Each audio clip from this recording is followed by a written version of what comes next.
route pour la présidentielle du 24 mars 2024 au Sénégal. Bienvenue dans ce numéro spécial sur Média 1. Aujourd'hui, nous parlerons des grands projets réalisés par le président Macky Sall durant ses 2 mandats à la tête du pays.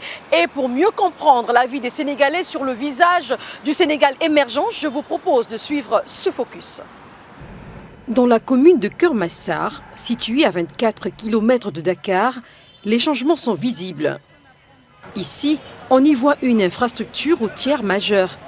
Pour Cher, un résident de longue date, cette évolution est remarquable. Il y a beaucoup d'améliorations avec la pont qu'on a mis ici. Ça a amélioré le va-et-vient, mais c'est bon là, c'est cool.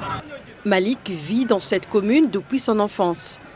Il a été témoin de la transformation de cette zone. Cependant, il exprime des préoccupations quant à l'impact sur son petit commerce. Je suis dans le commerce de vêtements, mais je constate que mes ventes ont considérablement diminué en raison de cet essor.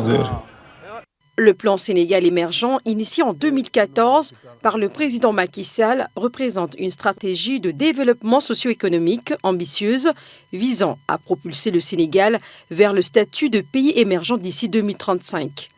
L'un de ses projets phares est le train express régional Dakar, AIBD. Accueillant quotidiennement 115 000 voyageurs, simplifie la vie des Sénégalais. C'est notamment le cas pour ce chef d'entreprise. Vous savez, ici, on a un problème de transport. Et le TER, vraiment, nous a soulagés quand même. Ça, c'est venu à son moment. On a tous besoin de ça. Je paye parfois 1000 francs, 1500 pour aller à Diamniadio. Le Sénégal émergent, ce sont des hôpitaux clés en main à Touba, à Kaffrine, à Sédhiou, à Saint-Louis, à Dakar, notamment la polyclinique de l'hôpital principal, entre autres. Ces installations médicales de pointe ont été érigées dans quelques régions dans le pays, accompagnées d'une densification des réseaux routiers et autoroutiers. L'introduction du bus rapide transit, Berthe, alimenté par l'énergie solaire, est équipé de Wi-Fi, illustre l'engagement du gouvernement envers une modernisation durable du système de transport. L'impact, c'est autre chose. Avoir un plan, c'est bien d'avoir un plan, mais comment aujourd'hui, dans l'élaboration, tous les problèmes se trouvent dans l'élaboration. Mais c'est un bon plan, articulé sur beaucoup d'axes. Il a mis beaucoup d'axes pour le développement. Et ces axes, c'était un peu sur l'agriculture, comment on fait pour qu'au Sénégal, on puisse avoir de l'autosuffisance alimentaire. Tout le monde sait qu'un pays ne peut pas se développer sans de l'autosuffisance alimentaire. Au niveau de l'éducation, au niveau de la santé, il y a plein d'axes vraiment qui ont été bien travaillés dans le but de faire du Sénégal un pays émergent.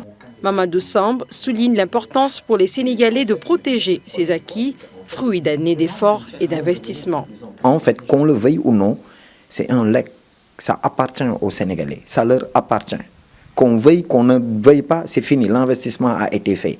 Il faut protéger les investissements. Les Sénégalais doivent s'approprier de ces investissements et en même temps trouver comment les améliorer. Quand vous mettez un plan économique, une stratégie de développement, il faut le faire en fonction des ressources, en fonction des besoins et en fonction aussi des attentes que l'on a par rapport aux infrastructures qu'on a mis dans nos pays.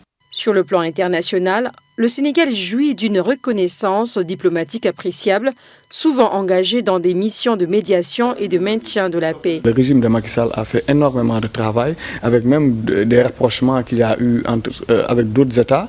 Je veux parler d'Israël. On a vu qu'il y a des problèmes actuellement entre Israël et la bande de Gaza.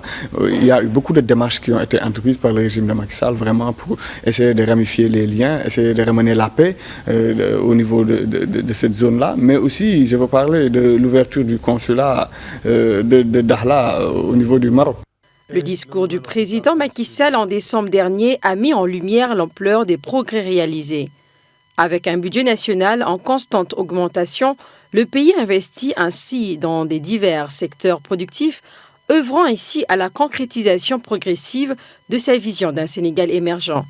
La Grande Muraille Verte était une des priorités du régime d'Abdoulaye Wade, mais Macky Sall aussi a su continuer ce projet-là. Jusqu'à présent, mais dans des États, il y a vraiment ce qui freine cette Grande Muraille Verte-là. Mais n'empêche, il y a des avancées notées lors des forums sur la paix et la sécurité ici à Diamniadio, à Dakar, où beaucoup de chefs d'État sont réunis ici pour parler comment les Africains vont mettre à place des mécanismes qui vont continuer à protéger le continent africain contre ces envahisseurs terroristes qui menacent la stabilité vraiment de notre sous-région. Le 24 mars prochain, les Sénégalais iront aux urnes pour l'élection d'un nouveau chef d'État. Consolider les acquis sera l'un des éléments centraux du futur présent avec en ligne de mire le développement du Sénégal dans tous les secteurs d'activité. En route pour la présidentielle 2024 au Sénégal, c'est terminé ce focus. Nous vous donnons rendez-vous très bientôt sur Média 1 pour un autre sujet.